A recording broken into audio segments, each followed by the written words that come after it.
My name is David Chen. I was 16 years old when this happened, and I was the equipment manager for Lincoln High's varsity football team. That meant I handled jerseys, water bottles, helmets, the unglamorous stuff. But I also had access to the security office in the stadium because I'd helped Coach Murphy review game footage for strategy. It was a Thursday night in October. We'd just played Central High. Normal game. We won 21-14. The stands were maybe half full. It was cold. I remember because I'd been standing on the sideline with a towel, and my fingers were numb. After the game, I was helping clean up the equipment room when Coach Murphy asked me to grab the footage from the night's game. He wanted to review it before Friday's practice. The security office was a small room off the main corridor. 2 monitors, a DVR system that had to be at least 10 years old, the kind that had physical buttons and took forever to load anything. I pulled up the game footage from camera 2, the one that shows the entire field from the south end zone. The timestamp showed 19:30, which was about the right time the game started. The footage looked normal at first. Our team in white jerseys, Central High in their maroon uniforms. But about 3 minutes in, I noticed something. The scoreboard in the background showed 0-0, which made sense for 3 minutes into the game. But our quarterback, Marcus, threw a touchdown pass early in the first quarter. I remembered because the crowd cheered, and I'd handed him a towel on the sideline afterward. I watched the footage. Same play, same pass, same touchdown, but the scoreboard still showed 0-0. I told myself it was probably a delay in the scoreboard operator updating it. That happens sometimes. The electronic scoreboard in our stadium wasn't connected to the main system. Some volunteer had to manually change it. Easy to fall behind. I didn't think much of it. The next day, Coach Murphy and I sat in the security office again. He wanted to review the entire game for defensive mistakes. We watched the full first half. Everything looked normal, except, "That scoreboard's wrong," Coach Murphy said. He pointed at the monitor. "Yeah, I noticed that," I said. "Probably just the operator lagging behind." "Check the other camera angle." We switched to camera 1, which was positioned at the home sideline, looking across the field. Better angle of the scoreboard in that feed. On camera 1, the scoreboard was updating correctly. First touchdown, 7-0. Interception in the second quarter, still 7-0. By halftime, it showed 14-7, which was right. I went back to camera 2. On camera 2, the scoreboard was stuck at 0-0 the entire time. "Weird," Coach Murphy said. "Maybe the camera angle is bad. The sun was probably hitting it weird, causing a glare or something." We moved on. Watched the rest of the footage. Nothing else seemed off. Coach made notes about a few defensive plays he wanted to go over with the team. That made sense to me. 2 cameras, 2 different angles. One had a glare issue. Simple. But then things got stranger. 2 days later, I was in the security office again, pulling footage for another reason. Coach wanted me to grab highlights to send to our film distributor. The team recorded every game for recruiting purposes. As I was scrolling through camera 2 again, I noticed something I hadn't caught before. In the background, on the sideline, there was someone standing still, not moving. While the game was happening, while other people were walking around, this person just stood there. Every frame, same position. I rewound, watched it again. Yeah, same person. Not a player because they weren't in a uniform. Looked like they were wearing jeans and a dark jacket, just standing behind our bench, not doing anything. I switched to camera 1 to see if they were visible there. They weren't. I checked camera 3, which covered the parking lot and the north side of the stadium. Not there either. I watched camera 2 footage for the entire game, all 4 quarters. The person stayed in that same spot the entire time. Never moved, never sat down, just stood. I asked Coach Murphy about it.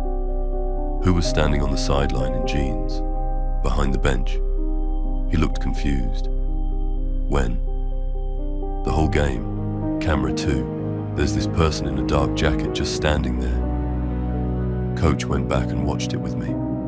He saw the figure too. I have no idea, he said. Maybe a parent. Could be someone's dad who got permission to stand there. Ask the athletic director. The athletic director, Mrs. Chen, looked at the footage and said she didn't recognize the person. She checked the sideline pass log. No one had requested access to that area. Parents and guests had to stay in the stands. That was odd, but not impossible. Someone could have slipped down there. It wasn't like the stadium had a security checkpoint. But here's where it got worse. I started noticing other things, small things. On camera 2, there was a player in our uniform, number 24. I knew 24. It was Jamie Rodriguez. But Jamie hadn't played that game. He had a shoulder injury. I'd heard about it, and he'd been in street clothes on the sideline. In the camera 2 footage, 24 was on the field, playing, making tackles. But on camera 1 and 3, number 24 was nowhere near the field. He was sitting on the bench in his jacket, in street clothes, the entire game. I pulled up the roster sheet. Marcus was 12, Jamie was 24, Derek was 8. All 3 were on the field in camera 2 footage. All 3, but not on cameras 1 and 3. It was like camera 2 was showing a completely different game. I was starting to feel something in my chest that I didn't like, a tight feeling. I kept checking the cables behind the DVR, thinking maybe there was a loose connection. Maybe the camera was somehow connected to the wrong feed. Maybe it was picking up old footage from a previous game. I checked the date stamps. All the same. October 15th, 2:43 p.m. recording start time, 6:30 p.m. recording end. That was the right date. That was last night's game. I decided to bring it to Coach. This was bigger than me now. When I showed him, watching camera 2, while the other monitors showed camera 1 and 3, it was obvious something was very wrong. 4 players in the camera 2 footage were not on the field in the other angles. The scoreboard was different. The shadows fell at different angles. This has to be a hardware issue, Coach said. His voice was quieter than normal. Some kind of system malfunction. But I noticed him looking at the still image, at the figure in the dark jacket. He was staring at it. What? I asked. Nothing, he said. Probably nothing. He asked me to delete the footage, all of it. Pull it from the system. What? Why? I asked. Because it's corrupted data. It's useless for film study anyway. And if Mrs. Chen sees this, she's going to waste time trying to figure it out instead of focusing on the team. I didn't feel right about it, but he was the coach. I deleted the files. The next Monday, I found out Coach Murphy had called in a professional to check the security system. The tech company spent 6 hours in the stadium. They said everything was functioning normally. No hardware errors, no data corruption. All cameras were receiving the correct feeds. When I asked Coach about it, he told me not to mention the incident to anyone. He said it was team business and that discussing it would be distracting. He also told me I could take the rest of the season off from equipment duty if I wanted to. I didn't want to take a break, but I got the message. Don't talk about it. A week later, Jamie Rodriguez transferred to another school. His parents said they were moving for his dad's job. But I heard from someone that his parents had pulled him out suddenly. Mid-semester, no transfer process, just gone. The coach was fired that spring. Not officially. His contract just wasn't renewed. No explanation. He moved away sometime in the summer. I still have the game disc from that night. I made a copy before Coach told me to delete it. It's in a drawer in my apartment. I haven't watched it in years. But sometimes I think about that figure in the dark jacket, standing still, every frame, not on any other camera, just there, watching. And I think about Jamie, about why he was playing in footage that never actually happened. I never found out what Coach Murphy saw when he was staring at that image, but whatever it was enough to make him want it gone. Story 2, the overtime game. My name is Thomas Garrett. I'm 34 now, but this happened about 7 years ago. I'm a volunteer security guard at Millbrook Town Stadium. It's a small amateur league facility in rural Pennsylvania. Nothing fancy, just a field with aluminum bleachers, a press box, and a small maintenance building. I've lived in Millbrook my whole life. Population about 8,000.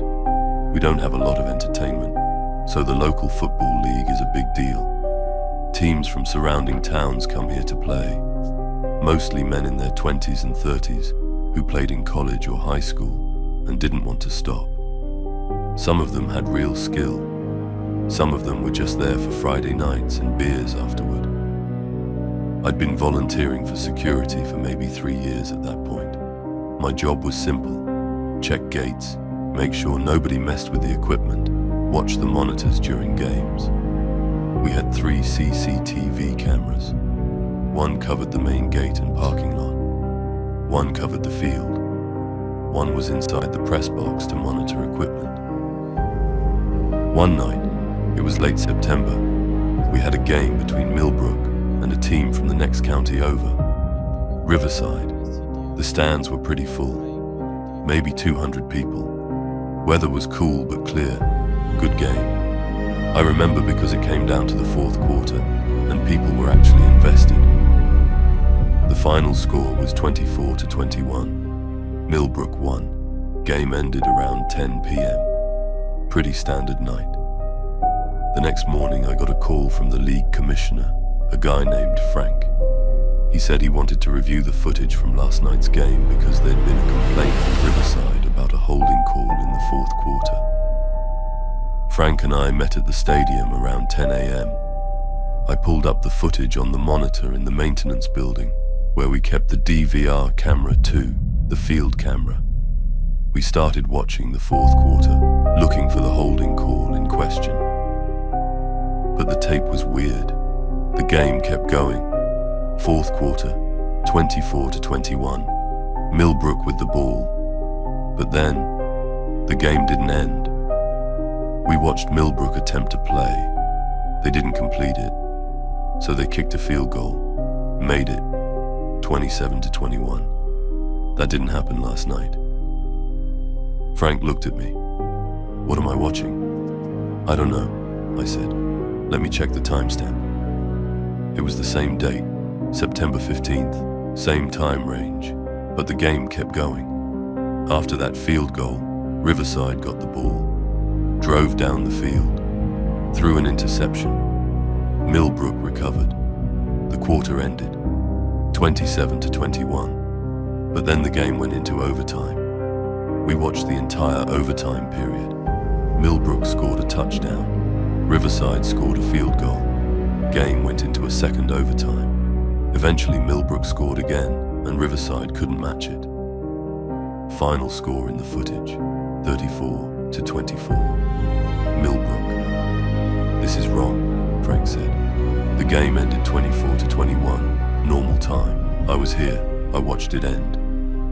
Let me check the other cameras, I said. I pulled up camera 1, parking lot, nothing special, people leaving, cars driving out, timestamps matched, game ending around 10 p.m, parking lot clear by 10:30. Camera 3, the press box equipment, just the press box. Empty stands. Lights shutting down around 10:15. All 3 other angles showed the game ending at 24-21. Normal time, the way I remembered it. But camera 2, the field camera, showed an entirely different game with overtime and a different final score. Frank was upset. He said there had to be a technical error. Footage from a different game somehow spliced in. Maybe DVR corruption. He had me check the hardware. I looked at the camera connections, the cables, the recorder. Everything looked fine. No loose connections. Nothing obviously wrong. I called the tech company that had installed the system. They said they could come out the following week to run diagnostics. Frank told them to do it, but he also told me to not mention this to anyone. The league doesn't need drama, he said. The game ended. Both teams left happy. Riverside lost, but that's football. There's no reason to make a big deal out of a recording glitch. I agreed. Made sense. When the tech company came out, they ran tests on all the cameras and the DVR. They said the system was functioning normally. No errors in the logs. No signs of corruption or malfunction. The footage we had was recorded correctly, stored correctly, and there was no indication of any kind of software or hardware failure. The tech guy seemed almost annoyed that he'd been called out for nothing. Frank decided it was probably just a weird compression artifact or some strange quirk in how the old DVR processed data. He said we should move on. I agreed, but I kept a copy of the footage. 3 weeks later, I was reviewing footage from a different game, just routine, checking the parking lot to make sure nobody had broken into cars, that kind of thing. I was scrolling through Camera One's archive files, and I noticed something. The footage from the Riverside game was still there, but it had 2 copies. One was labeled with the correct date and time. One was labeled with the same date, but with a timestamp that said it was recorded an hour later than the game actually ended. I opened the second file. It was Camera 2 footage, the field camera. This one showed an empty field, lights still on, nobody on the grass, but a figure was walking across the field. A man, I thought. Couldn't see his face clearly. The video quality from that angle and distance wasn't great, but he was alone, walking from the north end zone toward the south, moving slowly, deliberately. The timestamp said 11:47 p.m., nearly 2 hours after the game ended, after the parking lot was empty, after we'd all gone home. The man walked across the entire field, from north to south. Took him maybe 4 minutes. Then he walked off camera. I watched the next footage, same camera, same night. But the time jumped to 2:34 a.m. The field was dark now. Lights were off. The man was standing in the middle of the field. I watched for 5 minutes. He just stood there, not moving, just standing in the darkness. Then the footage stopped. Camera 2 turned off at 2:36 a.m. I checked the other cameras. Camera 1 showed nothing unusual around that time, just empty parking lot. Camera 3 showed the press box, locked and dark. But Camera 2 had recorded 2 hours of footage after the game ended, footage that wasn't listed in the normal game file. I called Frank. He told me to come to his office. When I showed him the footage, he went quiet. The kind of quiet that made me understand he'd seen something like this before. "How long have you had this?" he asked. "Found it this morning. And nobody else knows. Just us." He told me to delete it. All of it. Clear the files completely. "Why?" I asked. He didn't answer for a while. Then he said, "Tom, some things don't have good explanations. Sometimes the best thing is to not have those questions in the first place." I asked him if he knew what was on the footage, if he knew who the man was. "No," he said, "and I don't want to know." I didn't delete the files right away. Against Frank's instructions, I watched the 2:34 a.m. footage again, tried to get a closer look at the figure standing in the dark field. But it was too far away, too dark. I couldn't make out details, just a shape, a silhouette, standing in the middle of the field where the game had been played hours earlier. A week later, the DVR crashed, completely died. I mean, it wouldn't even power on. Frank had it replaced, and when the new one was installed, I never recovered those files. The hard drive was disposed of before I could do anything about the backup. Frank made it clear that the issue was closed. About a month after that, a kid went missing. Local boy. Name was Derek Matthews.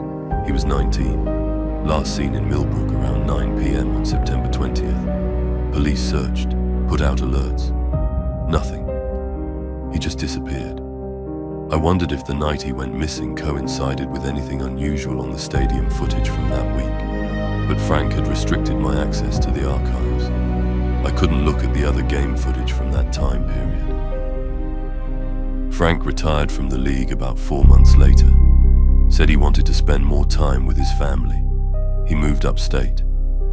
When I asked the new commissioner about the Riverside game footage, they said all archive files prior to October had been transferred to an external storage that had since become corrupted. Nothing could be recovered. Derek Matthews was never found. The case went cold. Happens sometimes in small towns. People disappear. After a while, people stop looking. I still work security at Millbrook Stadium. Different DVR system now. Different hard drives. Standing alone in the dark field, 2 hours after the game ended. And I wonder if there's anything in the newer footage that might tell me what I need to know. But I don't look, because some part of me thinks Frank was right. Some questions shouldn't have answers. Story 3. The Scout. My name is Rebecca Hill. I'm 28 years old, and I work in the athletic department at Clemens State University. I handle film distribution for our sports programs, which basically means I manage our CCTV system, archive game footage, and make sure everything gets backed up properly. Clemens State is Division 2, small school in upstate New York. We're not a big-time program, but we're competitive in our conference, and football is taken seriously here. We have a decent stadium, capacity about 8,000, and we run a professional-grade security and recording system. This happened 3 years ago. I'd been in the role for about 18 months. I knew the system inside and out. The CCTV setup was solid, 8 cameras covering different angles of the field and facilities. One Saturday in October, we had a game against a rival school, Whitfield College. It was a big matchup. Both teams were ranked in the top 25 for Division 2. The stadium was packed, probably 7,000 people. Great energy. Our team won 28-21, one of those games where the entire crowd goes home happy.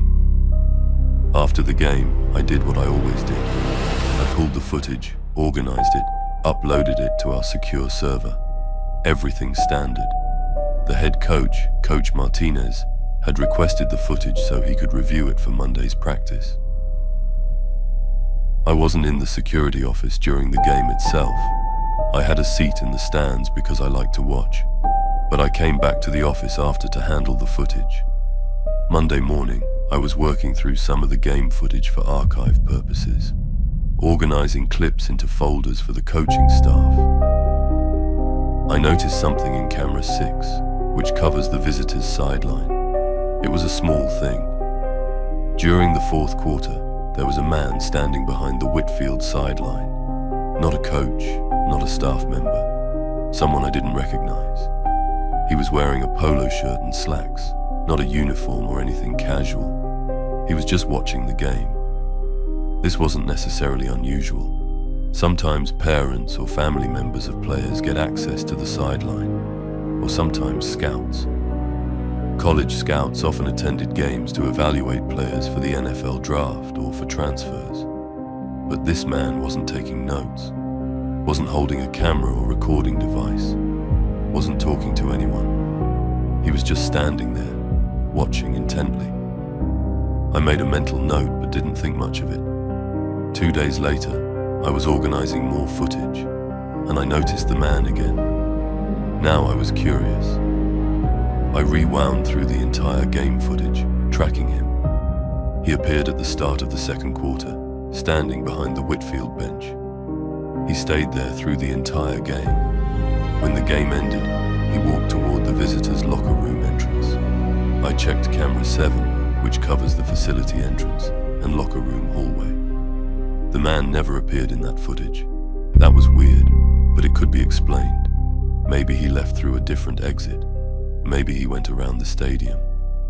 Nothing impossible. I also checked camera 1, which covers the field from the opposite angle. Wide shot of both sidelines. The man wasn't visible in camera 1. I could see the Whitfield sideline clearly, and he wasn't there. So he was only visible in camera 6, which was a close-angle shot of the visitors' bench. I figured it was probably a blind spot issue. Maybe someone was standing in a location that only camera 6 could see, and the other angles couldn't pick him up due to shadows or camera positioning. It wasn't ideal coverage, but it happened. I didn't bring it up with anyone. The next Saturday we played another home game, Clemens versus State College. I was in the stands again. After the game, we won 35-14. I went back to the security office to process the footage. I was checking the files, and I noticed something right away. In camera 6 footage from Saturday's game, the same man was there, standing behind the Clemens sideline this time, not Whitfield, wearing the same polo and slacks, in the same position. But this game was against State College, not Whitfield. I pulled up camera 6 for the previous week's Whitfield game again. I watched carefully. The man was definitely there, standing behind the Whitfield bench, watching the game. Then I opened the State College game footage and watched camera 6. The man was in the exact same position, behind our bench now, but standing the exact same way. Same posture, same outfit, same everything. I checked the other cameras from the State College game. Camera 1, no sign of him. Camera 2, no sign. Camera 3, no sign. Camera 7, no sign. Only camera 6. This was strange enough that I decided to talk to Coach Martinez about it. I showed him the footage from both games, pointed out the man. Coach Martinez watched quietly, then asked me to show it again. The second time through, I saw his expression change. Not dramatically, but noticeably. He leaned back in the chair. "When did this start?" he asked. "Last week, I think, but I've only checked these 2 games closely." He told me to check every game footage from the entire season, every single camera angle, report back. I spent 2 days going through footage. Autumn semester games. 8 games. 8 hours of video for each game. I found the man in 5 of the 8 games. Always in camera 6. Always standing behind one sideline or the other. Always watching the field. Always only visible on that single camera. In some games, he stood behind our sideline. In others, behind the opposing teams. No pattern I could identify. What bothered me more was that in 3 games where I couldn't find him, I noticed something else. Camera 6 had corrupted sections. Glitchy footage. Like the video file had been partially deleted or damaged. Those were the games I was most interested in. I brought all of this to Coach Martinez, showed him what I'd found. He was quiet for a long time. Then he asked if I'd mentioned this to anyone else. I said I hadn't. He told me not to. The next day he called me back. He had someone with him, a man in a suit who introduced himself as Derek Paulson from the athletic office. Derek told me that what I'd found was likely the result of a technical malfunction in the camera or the CCTV server. He said these kinds of issues happen, especially with older equipment, and that I shouldn't jump to conclusions about unexplained figures in footage. He also told me that discussing this with anyone outside the athletic department would violate confidentiality agreements. Then he told me that the footage I'd collected would need to be destroyed to avoid complicating the narrative of the season, or something equally vague. I was told not to mention this to anyone, not even the other administrative staff. Within a week, the camera 6 footage had been erased from the main server. I wasn't the one who did it, but I knew it had been done. 2 weeks later, one of our defensive linemen, a junior named Samuel Foster, suddenly left school.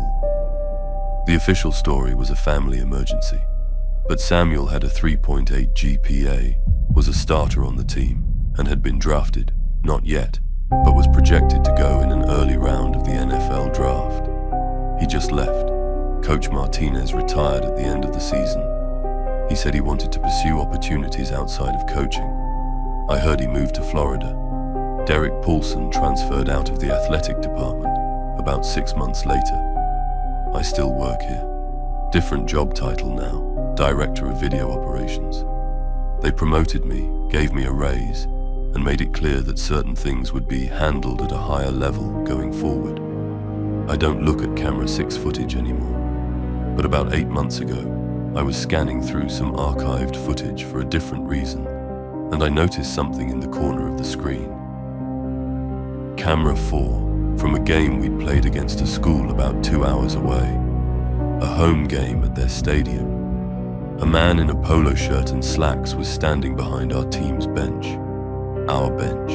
At an away game, at their stadium.